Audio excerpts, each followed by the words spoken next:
El siguiente mensaje es una producción de la Iglesia Gracia Soberana de Ciudad Juárez. En el capítulo 3, en el versículo 8. Lo que vamos a hacer aquí es que nos vamos a aventar un clavado y vamos a considerar esas preguntas. ¿Es cierto que el mundo se va a acabar? Vamos a ver qué es lo que la Biblia dice al respecto. Y luego nos vamos a concentrar en qué debe de producir eso en nuestras vidas. Voy a leer de la Biblia de las Américas, empezando en el versículo 8 del capítulo 3. Dice: pero amados, no ignoren esto, que para el Señor un día es como 1000 años, y 1000 años como un día. El Señor no se tarda en cumplir su promesa, según algunos entienden la tardanza, sino que es paciente para con vosotros, no queriendo que nadie perezca, sino que todos vengan al arrepentimiento. Pero el día del Señor vendrá como ladrón, en el cual los cielos pasarán con gran estruendo, y los elementos serán destruidos con fuego intenso, y la tierra y las obras que hay en ella serán quemadas. Puesto que estas cosas han de ser destruidas de esta manera, ¿qué clase de personas no debéis ser vosotros en santa conducta y piedad, esperando y apresurando la venida del día de Dios, en el cual los cielos serán destruidos por fuego y los elementos se fundirán con intenso calor? Pero según su promesa, nosotros esperamos nuevos cielos y nueva tierra, en los cuales mora la justicia. Lo primero que podemos mencionar aquí es que la Biblia sí habla del fin del mundo. Es que la Biblia sí dice que un día este mundo que tú y yo conocemos se va a acabar. Dice que los cielos que tú y yo vemos todos los días, un día serán consumidos por fuego, serán quemados, que la tierra que tú y yo pisamos será consumida también, todo lo que hay en ella también. Que después de que suceda eso, los mismos elementos básicos de los que todo el mundo está construido serán fundidos también. Un día el aire que nosotros respiramos ya no va a existir, se va a quemar. Un día el mismo fuego que va a quemar todas las cosas será fundido también y va a desaparecer. Las cenizas de todo también van a desaparecer. No existirá nada. Ese día se acerca. Esto lo vemos en el versículo 10.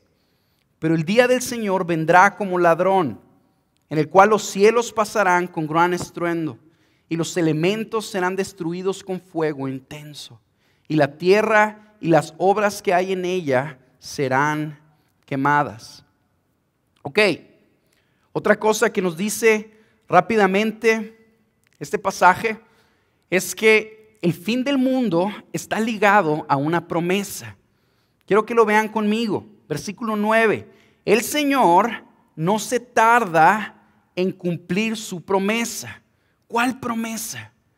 La promesa de su venida. La promesa de su regreso a la tierra. Quiero que me acompañen, por favor, al libro de Mateo, al capítulo 25. Voy a leer una porcioncita ahí pequeña.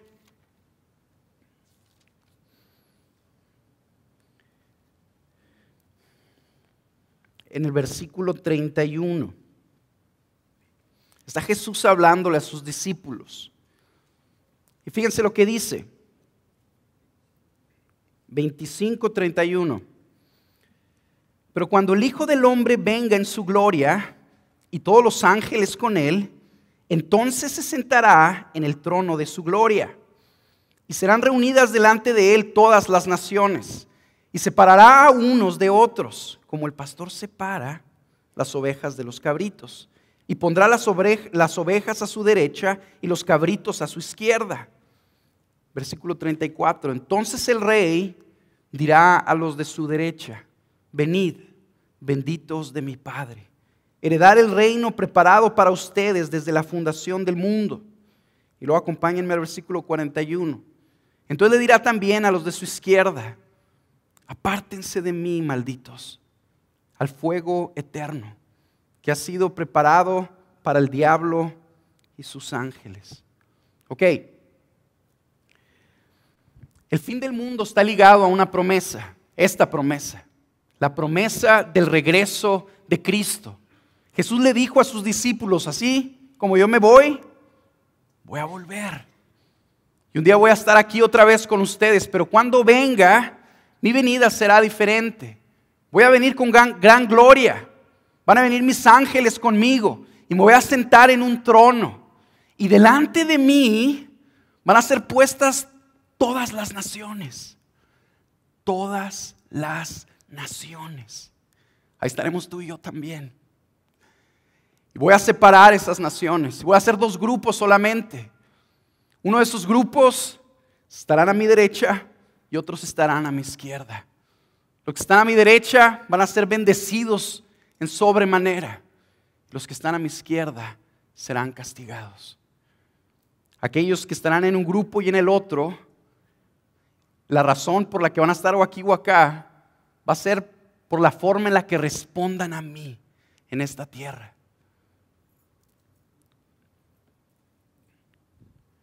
Es importante considerar esto, hermanos. Antes de que le sigamos, yo quiero rogarte que te hagas una pregunta conmigo. Si Jesús viniera el día de hoy, ¿en qué grupo estarías tú? ¿De qué lado estarías? ¿Qué puedes esperar? Que el Señor te bendiga generosamente porque has creído en Él, porque te has arrepentido de tus pecados y lo has estado siguiendo como su discípulo. O simple y sencillamente te va a pasar al otro lado porque no lo has considerado como la prioridad de tu vida. ¿Dónde estarás? Yo te animo a que consideres seriamente esa pregunta. Volvámonos a Pedro.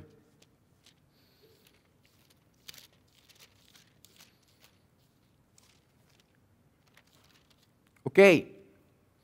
Lo primero que vimos que estos versículos nos dicen acerca del fin del mundo es que es un hecho real. Lo segundo es que está ligado a una promesa que Jesús le hizo a sus discípulos de su segunda venida. Lo tercero que vamos a ver rápidamente es que este hecho será pronto. Véanlo conmigo en el versículo 9. El Señor no se tarda en cumplir su promesa. Eso significa que la segunda venida de Cristo está cerca. Que Dios no se va a tardar en que esto se cumpla por completo. Que antes que tú y yo nos demos cuenta, Jesús va a estar aquí. La Biblia describe que Él está a la puerta, que está a la mano, que viene pronto. No se tarda en cumplir su promesa.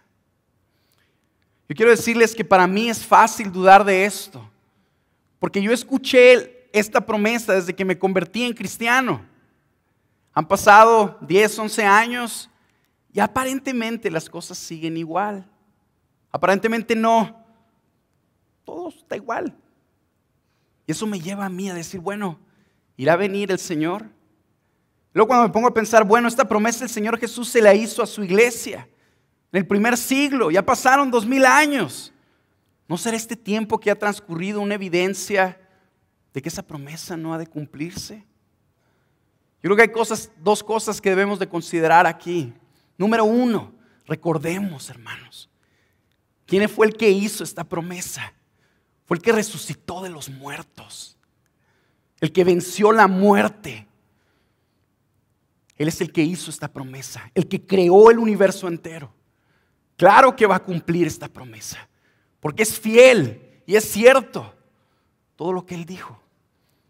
Otra cosa que debemos de considerar, nos la dice aquí el apóstol Pedro en el versículo 8. Y es que el tiempo transcurre diferente para Dios que para nosotros. El Señor dice, no ignoren esto. Para Dios, un día es como 1000 años y 1000 años como un día.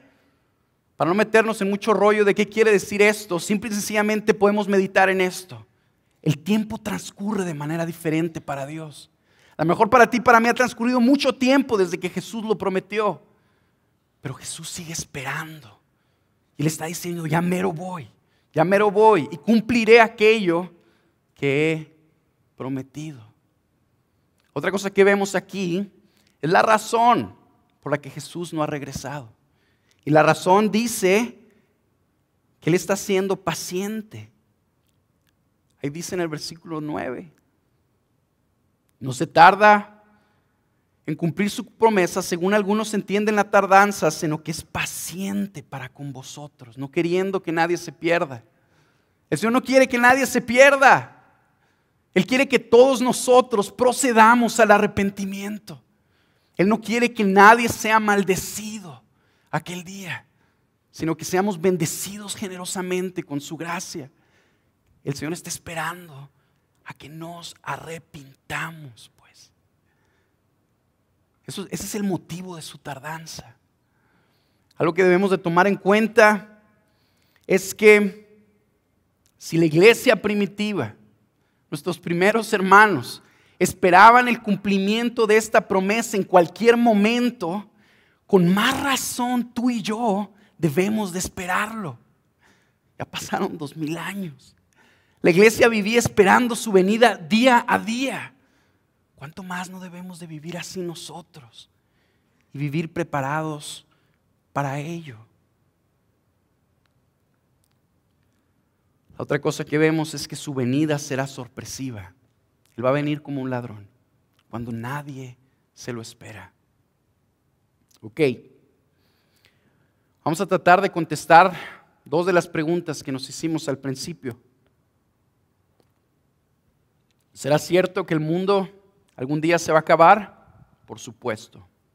Jesús lo prometió y lo ligó a su regreso. ¿Será cierto que el mundo se va a acabar en el 2012? Muy probablemente no. ¿Por qué? Porque Jesús dijo que su venida sería sorpresiva. Que Él iba a venir cuando nadie se lo espera. Si están haciendo un alborotote de que el mundo se va a acabar en el 2012, pues es muy probable que Dios nos sorprenda en una fecha diferente. Debemos de tener cuidado nosotros de ser fácilmente influenciados por profecías falsas de este tipo, tanto de grupos no cristianos como de grupos cristianos, hermanos, porque nadie conoce el día ni la hora en que Jesús regresará. Pero, habiendo dicho eso, tenemos que tomar en cuenta lo siguiente. Aunque nosotros podemos decir, bueno, pues es muy probable que no venga Jesús en el 2012, la actitud que tú y yo debemos de tener ante el inminente regreso de nuestro Salvador tiene que ser a lo mejor en el mismo nivel o aún en una intensidad mayor que la de ellos, que están esperando que el mundo se acabe en el 2012. ¿Por qué? Porque nosotros estamos seguros que va a regresar. Y porque sabemos que puede suceder en cualquier momento. A lo mejor puede suceder el día de hoy o mañana. Y esa realidad debe de influenciar de una manera poderosa la forma en la que tú y yo estamos viviendo el día de hoy. Pero bueno, ¿qué debe de producir esto en nosotros? ¿Qué debe producir esta verdad en nuestras vidas? El hecho de que Cristo viene. Vamos a verlo en el versículo 11 y 12. Puesto que todas estas cosas han de ser destruidas de esta manera, ¿qué clase de personas no debéis ser vosotros en santa conducta y piedad, esperando y apresurando la venida del día de Dios, en el cual los cielos serán destruidos por fuego y los elementos se fundirán con intenso calor? Ok, ¿cuál debe ser nuestra respuesta ante la realidad inminente del regreso de nuestro Salvador? El apóstol Pedro nos da nos da la respuesta a esa pregunta en dos partes, por así decirlo. Y nos dice, parte número 1, es muy obvia. Deben de vivir en santa conducta y piedad. Parte número 2, esperando y apresurando la venida del día de Dios. Por efectos de este sermón, nos vamos a enfocar en la parte número 2. La parte número 1 es muy importante. Definitivamente es muy importante. Definitivamente es muy importante que tú y yo consideremos nuestras vidas y que nos demos cuenta que Dios espera de nosotros que vivamos de una manera pura en todas las áreas de nuestra vida, con una reverencia real ante quien Él es. Antes de pasar al punto que nos vamos a concentrar en este sermón, quiero dejarte con esta pregunta. ¿Es una resolución de tu vida el agradar a Dios en todas las áreas de tu vida o no? ¿Revela esto los propósitos que hiciste para el 2012? Esperemos que sí. Ok, nos vamos a concentrar en la segunda. Es algo que me pidió el equipo pastoral. Y ahorita les voy a decir por qué es muy importante que nos detengamos a analizar esto. Esperando y apresurando la venida del día de Dios. Dios quiere que esa sea una actitud que tú y yo tengamos. Bueno, ¿qué significa esto? Bien sencillo. Significa que tú y yo debemos de vivir esperando el regreso de Cristo y apresurándolo si nos fuera posible. Podríamos decir muchas cosas aquí, muchas, pero me voy a concentrar únicamente en una. Y voy a empezar así. En este versículo, la combinación de estas dos palabras, en el griego, esperando y apresurando, tienen una connotación de una persona que está esperando un evento de una manera ansiosa, intensa, de tal manera que lleva a esa persona, si es posible, a hacer algo para apresurar su venida. Tanto es así, hermanos, que la Nueva Versión Internacional tradujo este versículo englobando esta idea en vez de traducir las dos palabras. Quiero que lo vean, se los voy a poner aquí en la pantalla. Fíjense eso. Ya que todo será destruido de esa manera, ¿no deberéis vivir ustedes como Dios manda, siguiendo una conducta intachable y esperando ansiosamente la venida del día de Dios? En eso nos vamos a concentrar, en que Dios quiere que tú y yo esperemos ansiosamente su venida. Esperar ansiosamente algo es desearlo intensamente. Un ejemplo de esto podría ser este caso que se pone en las películas muy seguido, de que hay una pareja de enamorados y que de repente el novio, antes de casarse con la muchacha, lo mandan a la guerra y se va a la guerra el pobre y la muchacha se queda esperándolo. El cuate le promete y le dice: mi vida, voy a sobrevivir y nos vemos aquí después y te voy a tomar tu mano y me voy a casar contigo. ¿Cómo espera esta muchacha la venida de su novio? ¿Cómo lo espera? Es intenso, ¿no? ¿Cómo son las cartas entre esta pareja? Intensas. Revelan una pasión profunda. Esta persona vive todos los días, pero vive con una ansia interior que no se le quita. Y es que anhela que regrese su amado.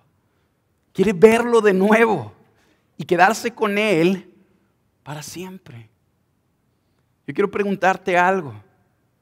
¿Esperas tú el regreso de Cristo de esa manera? ¿Esperas tú que Cristo vuelva con unas ansias parecidas a la de esta muchacha, por así decirlo?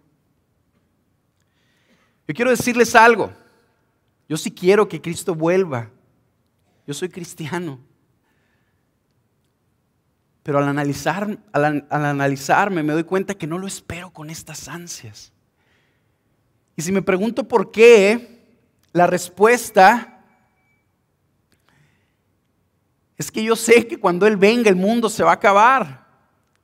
Y el mundo va a ser destruido. Y hay partes de este mundo que yo quiero conocer.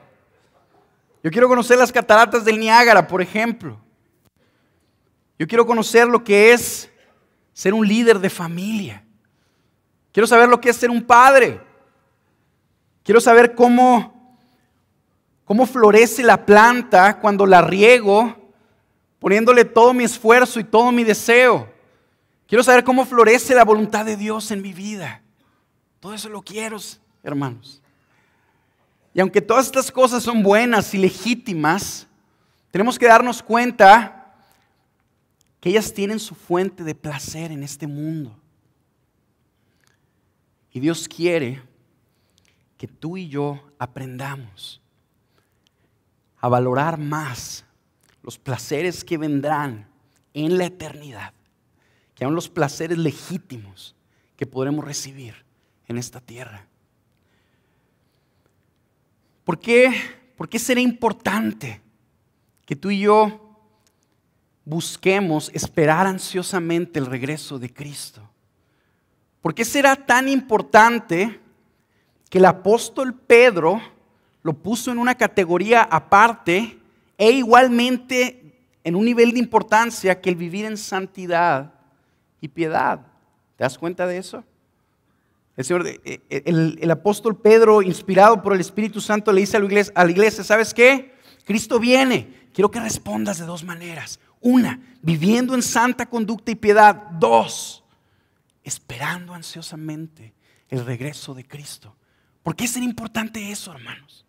¿Por qué será importante que tú y yo, al igual que debemos de analizar cómo está nuestra vida, debemos de analizar si hay en nosotros una espera ansiosa de que Cristo regrese?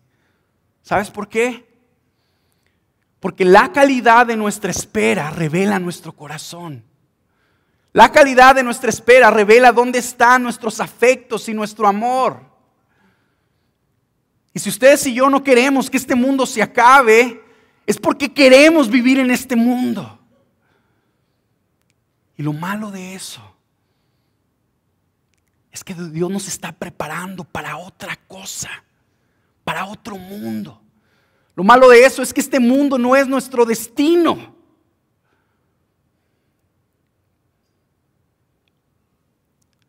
Aquello que tú y yo vemos y aquello que tú y yo apreciamos, aquello que posee nuestros afectos y nuestro amor, determina en gran manera la forma en la que tú y yo vivimos. Y es por eso que Pedro le dice a la iglesia, analicen cómo está su espera. Y quiero que se apliquen y que esperen ansiosamente el regreso de su Salvador. Si ustedes y yo tenemos nuestros ojos puestos en este mundo, lo único que va a pasar es que vamos a vivir para este mundo, haciendo tesoros en este mundo y perdiendo la oportunidad de hacer tesoros para aquel mundo que nos espera.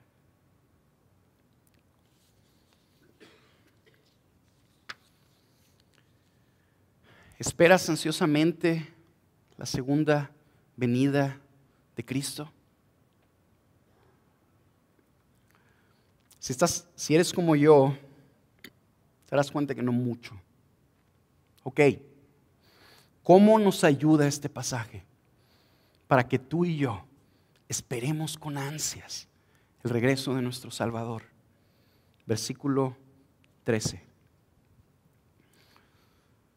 Pero según su promesa, nosotros esperamos nuevos cielos y nueva tierra, en los cuales mora la justicia. ¿Cómo lo hacemos tú y yo para esperar ansiosamente el regreso de Cristo? De una manera bien sencilla, viendo a Cristo, poniendo nuestros ojos en Jesús y en el mundo nuevo que Él está preparando para nosotros. En esos cielos nuevos y en esa tierra nueva donde mora la justicia. Cuando tú y yo hacemos eso, cuando empezamos a poner nuestros ojos ahí, lo único que empieza a pasar es que empezamos a comparar y nos damos cuenta que este mundo caído, maldecido por nuestro pecado, debe de ser destruido. Y conforme tú y yo permanecemos viendo la gloria de lo que sucederá cuando Cristo regrese, eso va a empezar a producir en nosotros unas ansias crecientes de que así suceda. Y lo único que va a pasar es que vamos a crecer en eso. Vamos a estar esperando con ansias. Y eso va a afectar la forma en la que tú y yo vivimos. Ok. Vamos a detenernos, a analizar esto. Los nuevos cielos y la tierra nueva. Si el Señor quiere que pongamos nuestros ojos ahí, vamos a ponerlos ahí. Vamos brevemente, acompáñenme por favor al libro de Apocalipsis. En el capítulo 21. Y lo que vamos a hacer es que vamos a leer una descripción de cómo serán esos cielos nuevos y esa tierra nueva, para ver qué sucede con nosotros.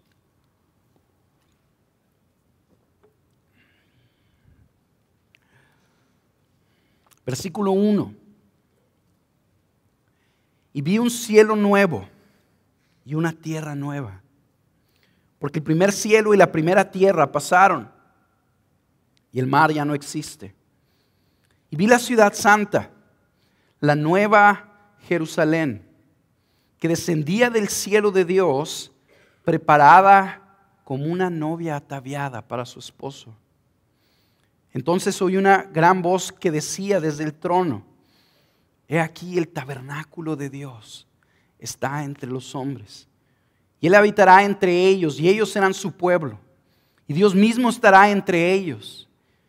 Él enjugará toda lágrima de sus ojos, y ya no habrá muerte, ni habrá más duelo, ni clamor, ni dolor, porque las primeras cosas pasaron. El libro de Apocalipsis describe su mensaje muchas veces de maneras alegóricas. Aquí podríamos decir también un chorro de cosas. Pero vamos a concentrar en tres cosas bien sencillas. Tres cosas bien sencillas que tú y yo podemos esperar que van a suceder cuando nuestro Salvador regrese. La primera de ellas la vemos en el versículo 2. Dice: vi la ciudad santa, la nueva Jerusalén, que descendía desde el cielo de Dios, preparada como una novia ataviada para su esposo. Ahí cuando el apóstol Juan está describiendo la nueva Jerusalén, dice el libro de Apocalipsis que está describiendo a la iglesia, es decir, a nosotros. Y cuando dice que está como una novia ataviada para su esposo, quiere decir que está lista para que cuando Cristo, el esposo, venga a estar con ella. ¿Qué significa eso? Que cuando Cristo vuelva, nuestra salvación será completada. La obra que Jesús empezó a hacer en nosotros, desde que nos llamó a seguirlo, será terminada. Terminada de una manera gloriosa. Y eso significa que no habrá pecado en nuestras vidas. No habrá pecado en aquel lugar tampoco. En esos nuevos cielos y en esa nueva tierra no habrá pecado, hermanos. Pónganse a pensar conmigo en eso un poquito.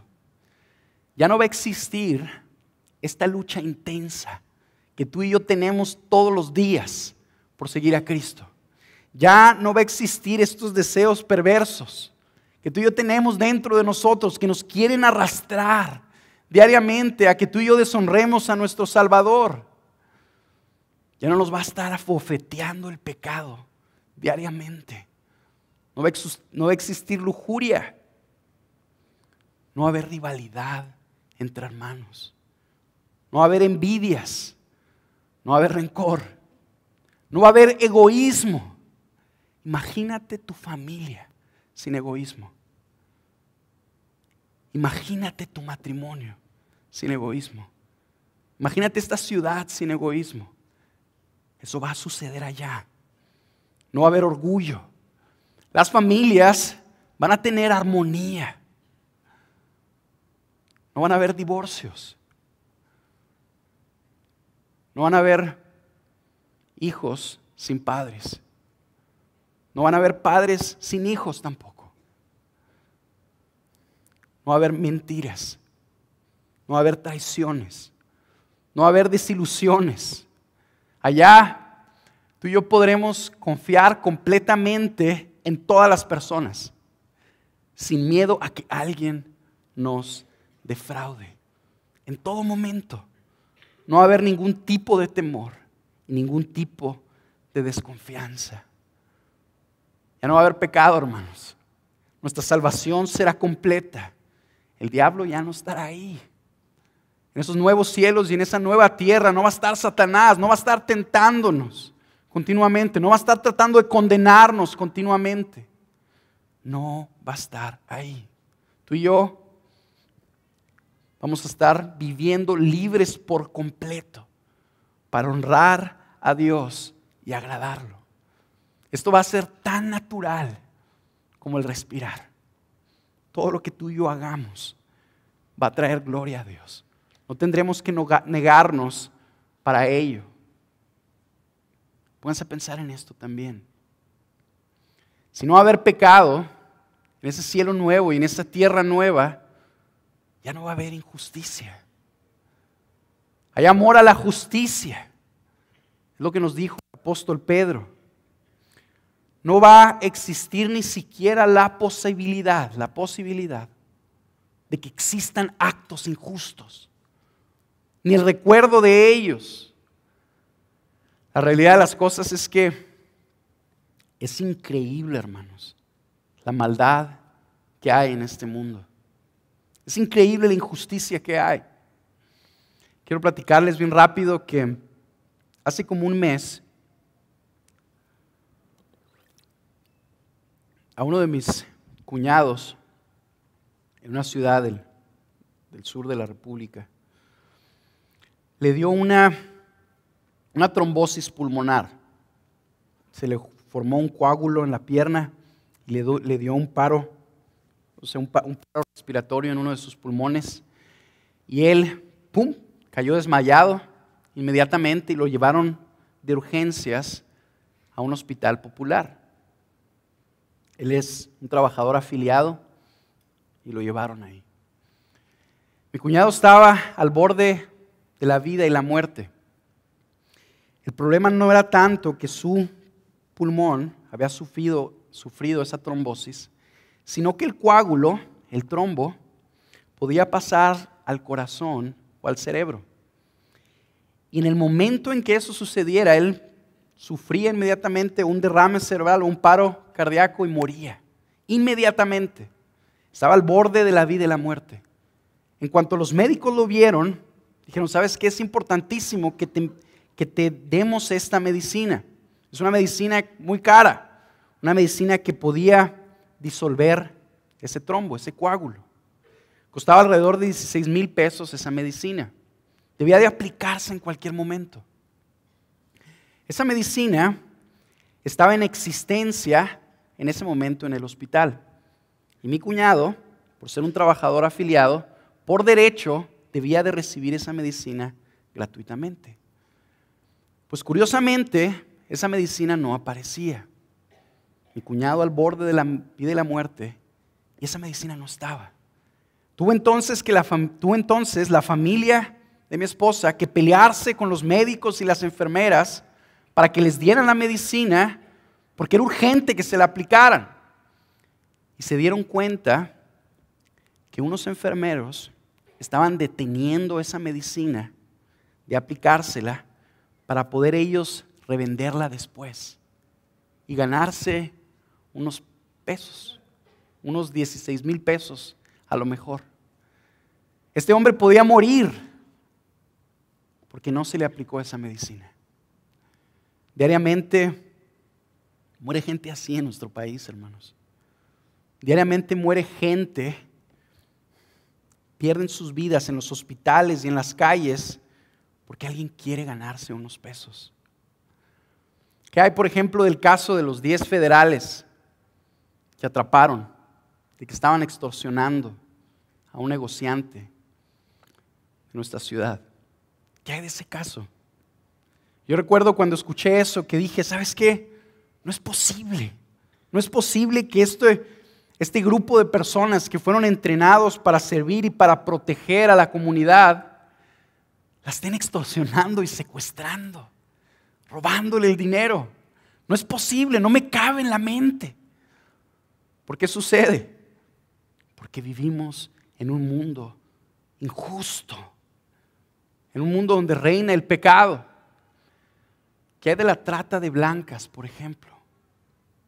¿Sabían ustedes que hay gente que se dedica de tiempo completo a ubicar mujeres y niños y los secuestran para después forzarlos a que se prostituyan en diferentes partes del mundo y ganarse de ahí ellos un dinero?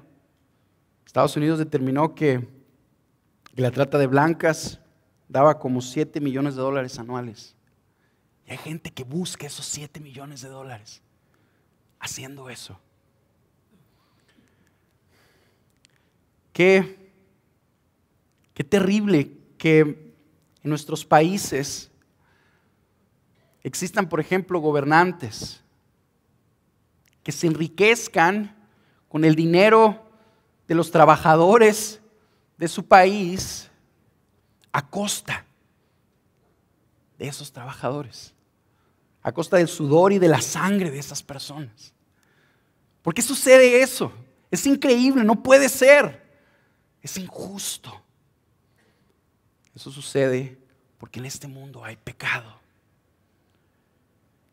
La solución, hermanos, para que todas estas cosas cambien, no es que haya un nuevo gobernante con una nueva filosofía de gobierno completamente diferente.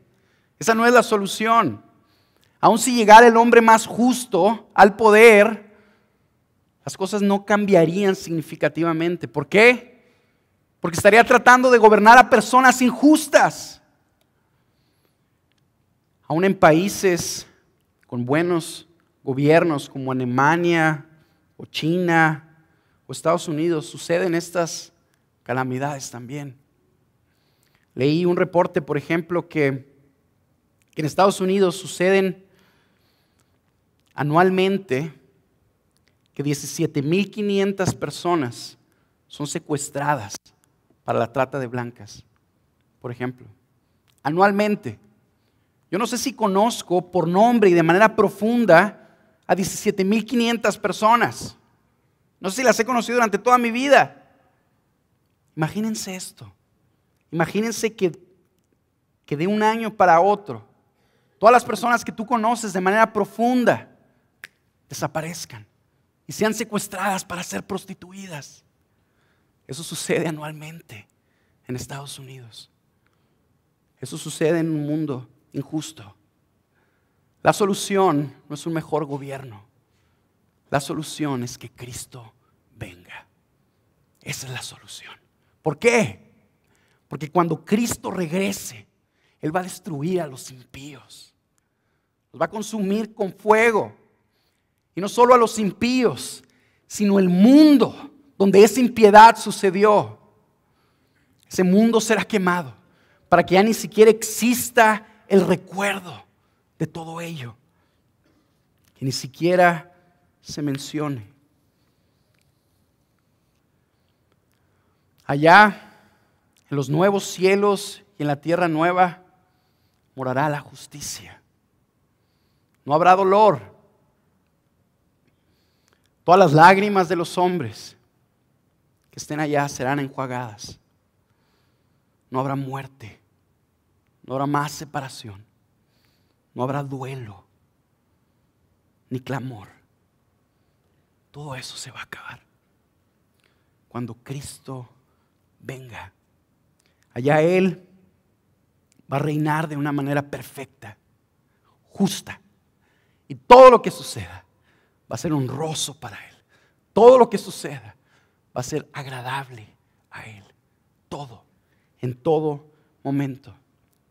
Esas son las primeras dos cosas que tú y yo podemos esperar de esos cielos nuevos y de esa tierra nueva. No habrá pecado, habrá justicia. Vamos a ver la tercera, versículo 3. Entonces oí una gran voz que decía desde el trono: He aquí el tabernáculo de Dios está entre los hombres.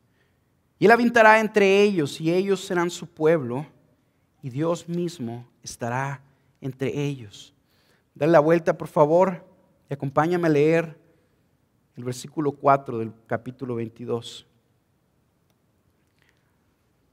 Y ellos verán su rostro, y su nombre estará en sus frentes.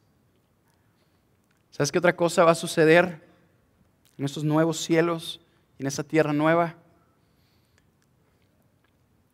Que Dios mismo va a habitar entre nosotros. Dios mismo va a estar ahí y tú y yo vamos a poder verle cara a cara. Esa es la mayor bendición. Ese es el mayor regalo que va a suceder en la eternidad. Que el hombre va a tener la oportunidad de ver a su Creador y Salvador. ¿Sabían ustedes que la Biblia dice que no hay ningún hombre que haya visto a Dios en toda su gloria, en toda la historia? No hay nadie que lo ha visto. Su gloria consumiría a una persona si tratara de verlo. Moisés dobló sus rodillas y le pidió a Dios que le permitiera ver su gloria y le dijo: ¿sabes qué, Moisés? Te voy a dejar ver mi espalda solamente, pero no me verás de frente, no verás mi rostro. No le permitió ver su gloria. Su iglesia, nosotros, veremos la gloria de Dios allá. Lo veremos cara a cara. Vamos a ver a Jesús, hermanos, al que nos amó y se entregó a sí mismo por nosotros. Aquel que decidió llevar nuestros pecados en esa cruz, que derramó su sangre para que todas tus iniquidades, como las mías, pudieran ser perdonadas. Al que sufrió en un calvario en nuestro lugar. A ese Jesús que nos amó de tal manera es al que vamos a ver cara a cara. Vamos a poder ver sus manos atravesadas y vamos a poder agradecerle en su rostro, delante de Él. Vamos a poder dar gracias. Vamos a podernos relacionar con Él de una manera directa. No va a haber restricciones. Tú vamos a poder platicar con Él y Él va a platicar con nosotros. Y nadie nos va a detener. Ya no va a haber vivir por fe por allá. Tú y yo vamos a poder vivir por vista. Ya no tendremos que esperar. Todo estará ahí. Podremos verlo y disfrutar su amor de manera perfecta. Ninguna de las personas que estén allá en el cielo nuevo y en la tierra nueva va a enfrentar soledad. Nadie. Ninguna de ellas enfrentará rechazo. Ninguna de ellas enfrentará menosprecio o pobreza. ¿Por qué? Porque el amor de Dios enriquecerá a todos, consolará a todos, aceptará a todos. Y tú y yo podremos disfrutar de ese amor de una manera indefinida. Todo lo que queramos. Pónganse a pensar en esto. Vamos a experimentar la gloria de su presencia sin restricciones.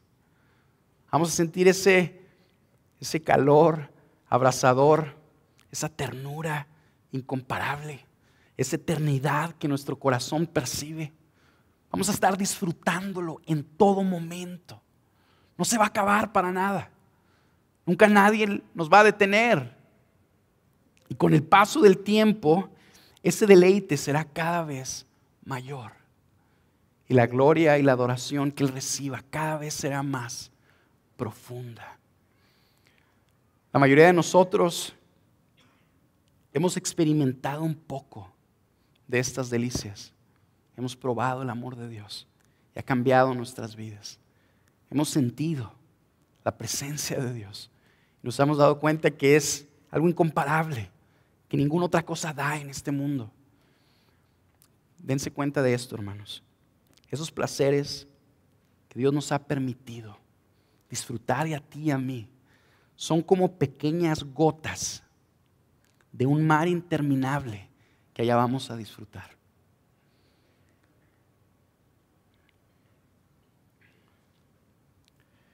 Quiero dirigirme ahora rápidamente a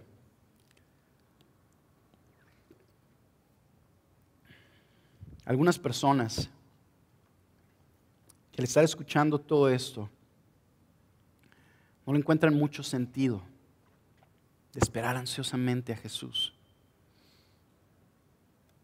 Y quiero pedirte que consideres esto.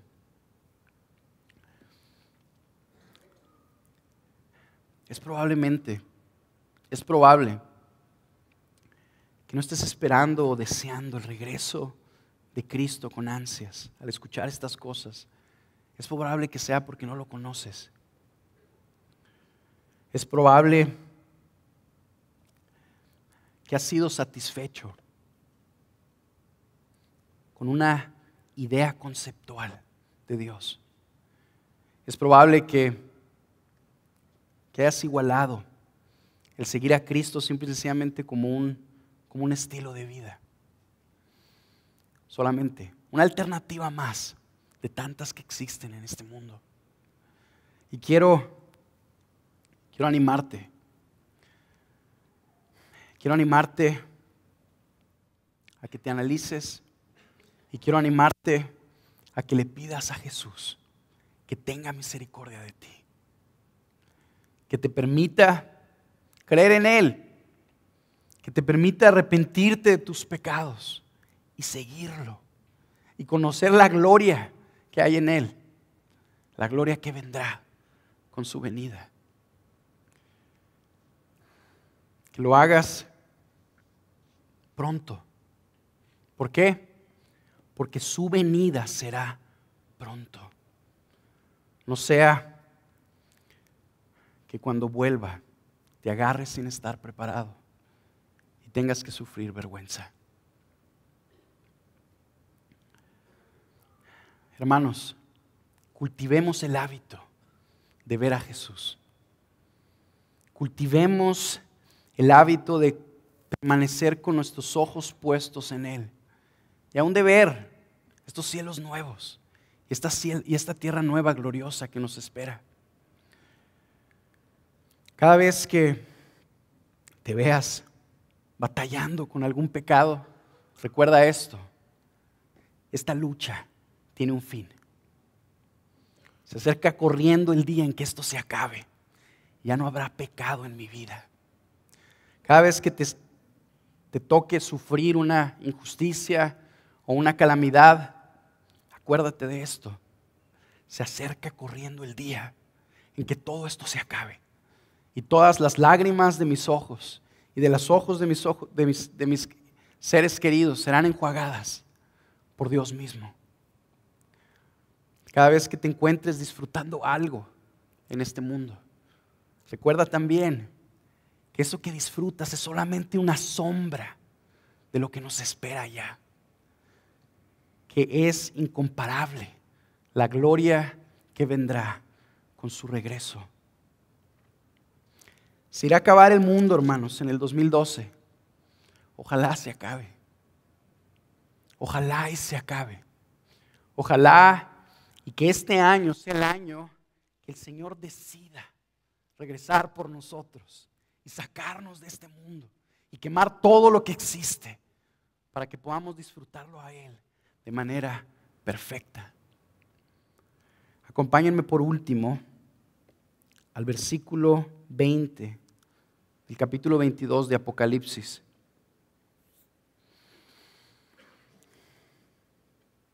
El que testifica de estas cosas dice: sí, vengo pronto. Amén. Ven, Señor Jesús. Esa era la oración de la primera iglesia La iglesia oraba porque su Salvador regresara. Yo quiero animarte a que hagamos algo semejante este año y que oremos aún y le pidamos a Jesús que vuelva por nosotros para encontrarnos con Él. Esperamos haya sido de bendición.